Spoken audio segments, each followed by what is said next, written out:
In our original Brachistochrone problem, a bead of mass m with acceleration due to gravity g slides without friction from one point to another along a path, where our goal is to find a path that minimizes our travel time t. Here, we'll use dimensional analysis along with calculus of variations to find the optimal travel time for our problem when we have specified boundary conditions and natural boundary conditions. Later, we'll analyze the relationship between Brachistocrones and Tautochrones. But for now, let's look at the Brachistochrone problem with specified boundary conditions. Now we want to optimize travel time, so there are a few different ways we can do this, either by dimensional analysis or with calculus of variations. Now let's start by using dimensional analysis. Now using the Buckingham pi theorem, we can assume a physical law between our parameters and our constants, as seen in this table right here. So we get a function f of our parameters and constants equal to 0. Now we can use their dimensions to find dimensionless parameters. We now set up the following matrix and row reduce it to find that we get two free variables, which implies that we will have two dimensionless parameters. We choose our free variables carefully so that we get the dimensionless parameters pi1 equals root g over b times t, and pi2 equals big B over little b. Now we will let capital G be a function of our dimensionless parameters so that we can find a function for t. We will let this function for t be called star.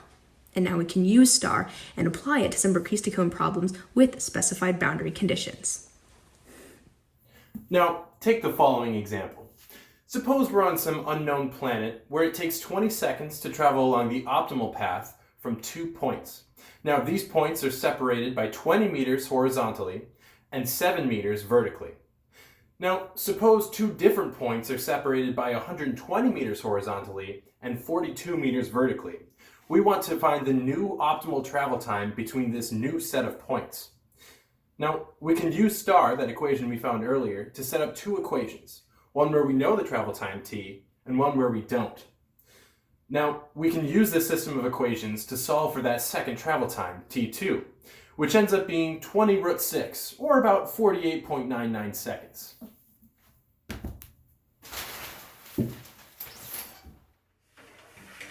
Now let's make the assumption that our planet has a small moon with acceleration due to gravity 1/20th that of the planet. So we can have another process where we set up two systems of equations, one with our original conditions, and now one with g over 20, so that we can solve t3 equals 20 root 20, which is about 89.44 seconds.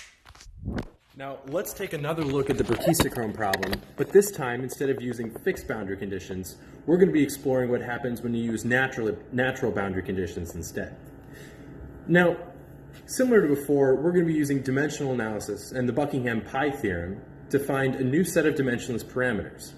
Except this time, we're only using 4 parameters to start with, observed in this table here.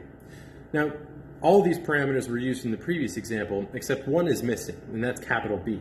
But the rest are the same as they were before. Now, using the Buckingham pi theory and row-reducing matrices, we find that we get one free variable, and that one dimensionless parameter, pi, is equal to root g over b times t. Now, rearranging this, we get that t is equal to c times root b over g, where c is some unknown constant.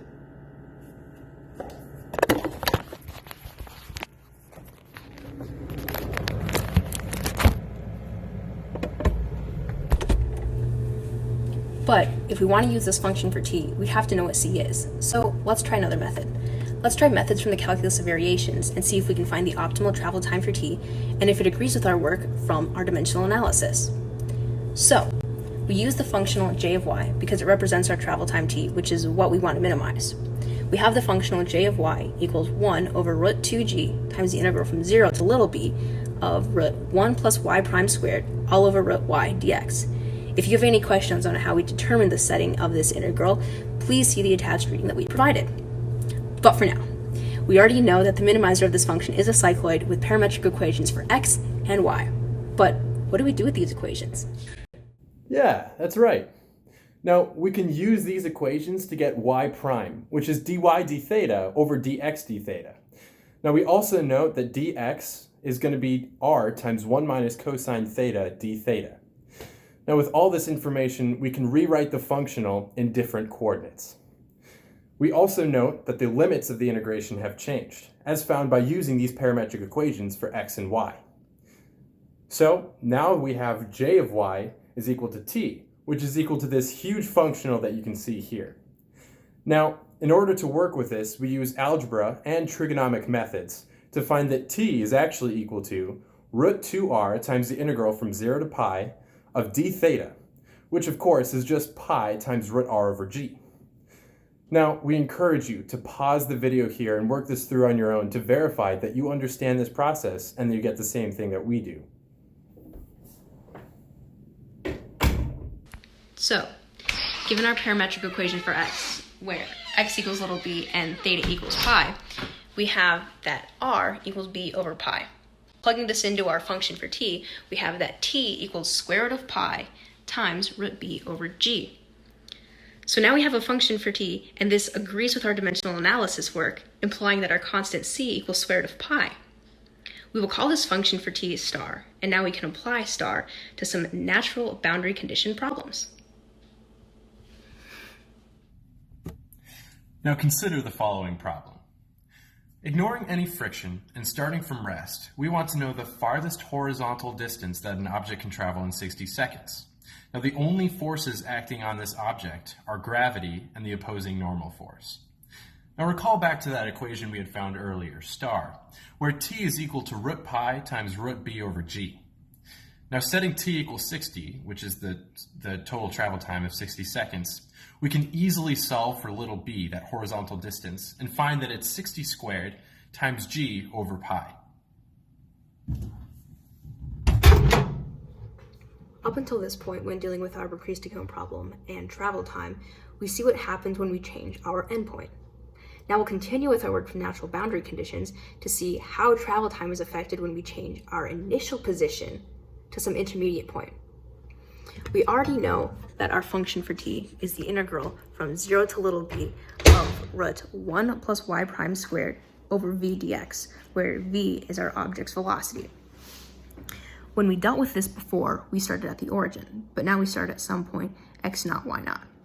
So when looking at our object's energy function, we now can solve that v equals root 2g times y minus y naught dx. Now, using these parametric equations, we can redefine the functional in terms of polar coordinates r and theta.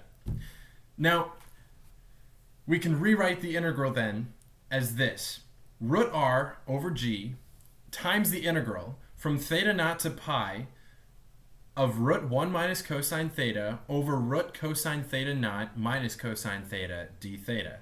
Now, I may have said that wrong, but you can see our functional defined here.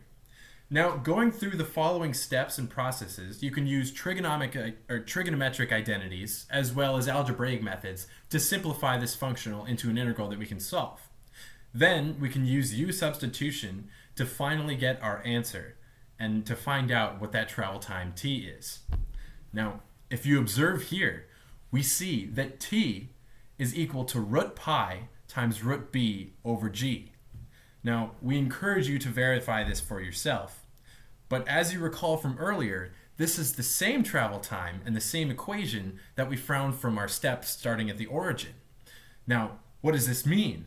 This means that no matter where you start along the curve of a cycloid, you always have the same travel time for the bead from the starting position to the ending position. So, this is cool and all, but there's actually quite more. The cycloid is not only a Brachistochrone, but also a tautochrone, meaning that no matter where the object starts on the curve, its time of descent to the bottom will always be the same.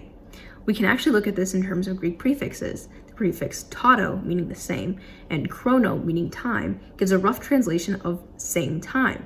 So, the name tautochrone is quite an appropriate fit. Hey guys, thanks for watching our video. We hope you liked it as much as we did. It was a really fun process to kind of go through and find all these cool things. Now, if you are like me and you kind of want to see a formal write-up of everything, or everything just kind of together in one kind of stepwise thing, We did include a PDF in the comment section below that contains our process for everything and everything kind of formally written up using LaTeX. So if you're into that, it's in the comment section below. Make sure you check it out.